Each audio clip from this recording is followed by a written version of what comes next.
Olá, setorianos, tudo bom com vocês? Meu nome é Gabriel Herdi e hoje a gente vai falar sobre o Watchmen, que estreou este mês na HBO e tem algumas coisas que a gente precisa discutir sobre ele. Então a gente vai fazer uma análise e também abrir o questionamento.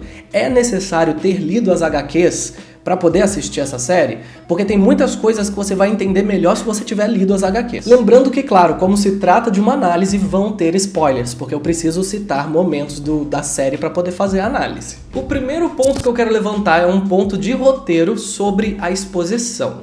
Aqui em Watchmen, a explicação é muito sutil, e essa é uma característica do Damon Lindelof, que é o criador da série, e também de The Leftovers e de Prometheus. Ele gosta de jogar peças do quebra-cabeça e o próprio público é quem junta essas peças fazendo a conexão. Então, levando em conta isso, o primeiro episódio começa sem muitas explicações. De um lado, isso gera um mistério com várias dúvidas que você quer descobrir, mas por outro, para quem nunca viu essa backstory, não leu as HQs, pode ficar uma coisa muito confusa. Por que eles estão usando máscaras? Por que o cara tem uma máscara cromada? O que é American Hero Story? Ryan Murphy tá participando da série? Tá chovendo Lula. O que é isso? Ninguém comenta sobre isso dentro da série. Eles jogam essas peças para então finalmente termos algumas informações quando a personagem principal da Regina King, a Angela, contar a sua história na escola do seu filho. E mesmo assim, nada é jogado na nossa cara. Não é uma exposição.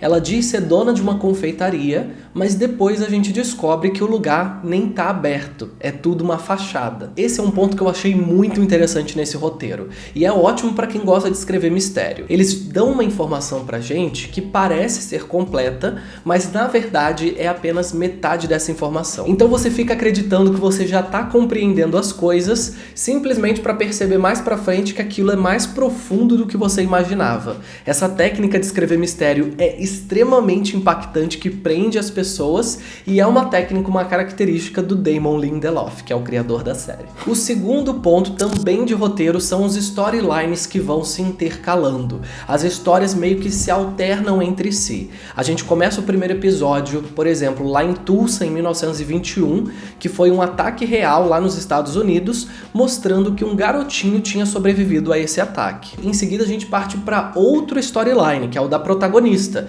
sem muita explicação de como que aquilo se conecta a isso. É somente no final, quando acontece um assassinato, que a gente vê um senhor de 105 anos no local segurando o mesmo bilhete do garotinho. E aí finalmente as histórias se conectam. Mas essa não é a única forma que eles conseguiram conectar os storylines. Em determinado momento do segundo episódio, a gente vê alguns trechos do American Hero Story, que é uma série de TV dentro dessa série. E ela conta a história dos heróis que existiram nos Estados Unidos em 1900 e bolinha. Inclusive são os heróis que aparecem nos quadrinhos. E conforme essa cena vai acabando, o personagem tá dizendo: se eu soubesse quem eu sou, eu não usaria uma máscara. Só que, quando ele tá dizendo isso, essa narração, a gente não tá vendo mais ele. A gente tá vendo, na verdade, a Angela, que é a protagonista. Então essa narração da série dentro da série, tá tudo muito uma metalinguagem aí dentro, mas é exatamente isso.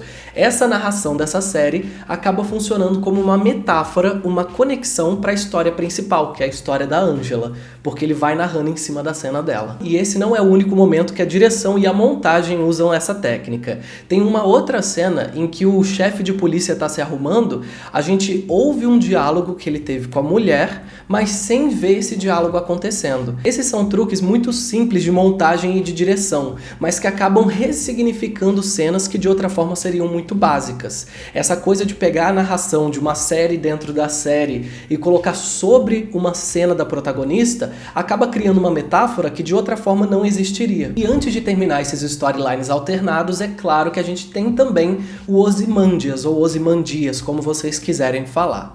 Ele é um cara que está vivendo afastado de todo mundo em um castelo, a gente não sabe se é na Terra, se é em outro lugar, e ele tá caminhando para poder se tornar meio que o antagonista, principalmente por essa obsessão que ele tem com o Dr. Manhattan. E eu acho que é nesse ponto que começa a ficar um pouco complicado para quem não leu as HQs. Eu digo isso porque quando eu assisti o primeiro episódio, eu não sabia nada das histórias, tive que ir online assistir um vídeo de resumo, inclusive se você não leu as HQs e tá sem tempo, Procura na internet que tem vídeo de resumo da história que você vai entender tudo aí. Mas o fato é, se você não entende esse backstory, tem alguns elementos que acabam perdendo a profundidade.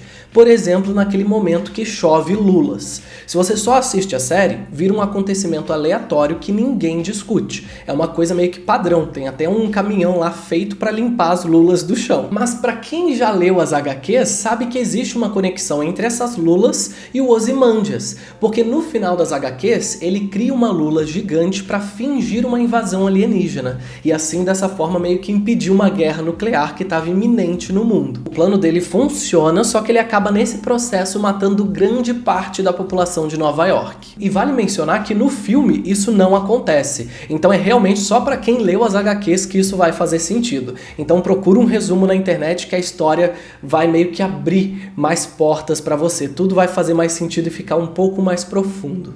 Agora, sobre a direção, e eu vou incluir nisso direção de arte, direção de fotografia, essas coisas todas, tudo junto, atmosfera, eu achei supimpa. Eles souberam usar os momentos de calma, os momentos de tensão, utilizar a câmera na mão, utilizar a steady, tudo se encaixou muito bem. A arte estava muito bem desenvolvida, principalmente por esse fato deles terem tecnologia, mas não terem muita tecnologia, então as construções alternativas, tipo aquela nave do Coruja, aquele óculos raio-x, tudo isso estava muito interessante. E a direção de fotografia, principalmente com aquelas luzes estouradas, eles estão de parabéns, porque é muito difícil você fazer uma luz estourada sem estourar e criar um contraste gigantesco com toda a cena. Então eles provavelmente estavam usando umas lentes incríveis, porque quando uma luz estava estourada num ponto, você ainda conseguia enxergar a parte escura sem muito granulado. Tô falando coisa técnica, eu sei, mas eu fiquei embasbacado com essa situação, então parabéns para eles. Agora, uma questão que eu achei também muito interessante é que eles souberam como e quando quebrar certas tensões.